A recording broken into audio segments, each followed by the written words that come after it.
Mr. Webb, an issue that has now been raised in this campaign, an article you wrote in 1979. Here's the headline, Women Can't Fight. And you write, no benefit to anyone can come from women serving in combat. Their presence at institutions dedicated to the preparation of men for combat command is poisoning that preparation by attempting to sexually sterilize the Naval Academy environment. In the name of equality, this country has sterilized the whole process of combat leadership training, and our military forces are doomed to suffer the consequences.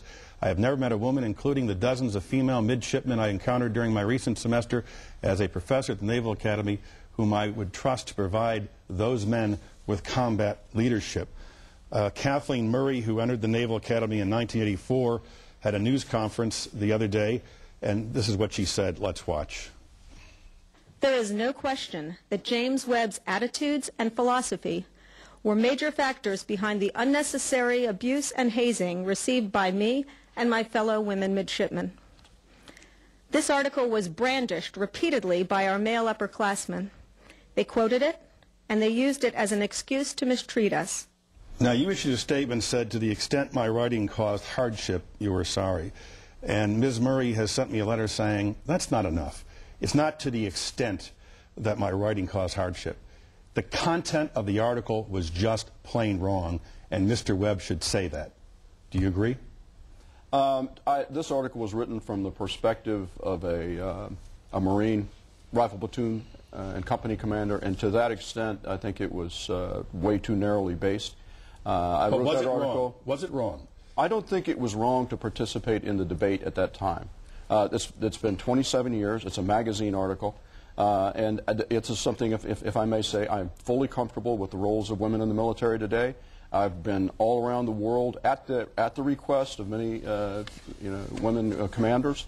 This issue was vetted twice in Senate confirmation hearings, 1984, 1987. And both times I expressed my views on women in military billets, and when I was Secretary of the Navy, on my own initiative, I put together a task force where we ended up opening up more billets, operational billets, to women than any Secretary of the Navy in history. When you say being in the Naval Academy is a horny woman's dream, you regret that. Well, I do regret that, and I've said there's many pieces in this article that if I were a more mature individual, I wouldn't have written. And I've tried to say that, and I've tried to show by my conduct when I had positions in government that I am open to assisting women succeed in all the areas where that's possible. 22% of the incoming class will be women. We've had 2,700 graduates, women graduates of the Naval Academy. But you also followed it up with an article in 1997. This is more recent. Right. In the Weekly Standard, The War on the Military Culture, and you write, political and military leaders must have the courage to ask clearly in what areas our current policies towards women in the military are hurting rather than helping the task of defending the U.S. I'll ask you, where are our current policies towards women hurting the defense of the U.S.? Well, I think one of the things I was pointing out in that article was where the political process interferes with the military being able to make its own decision on those matters. And one of the things that I did when I was Secretary of the Navy was I turned this over to the military side, to the uniform side. As you know, I grew up in the military. My father was a career military officer.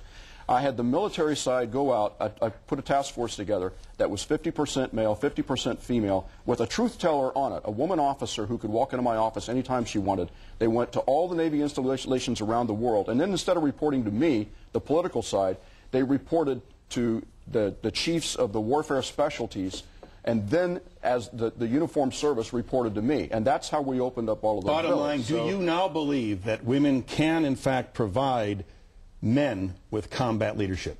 Absolutely. So that's a change. Well, no. And what I'm saying is, right now, I believe the situation is where a lot of people wanted it to be back in 1979, 1980, when social experimentation was in place rather than allowing the military to make these decisions. When I was in Afghanistan 2 years ago as a journalist, I went 9 different places in Afghanistan. One place I was driven around on a CH-46 with a woman pilot.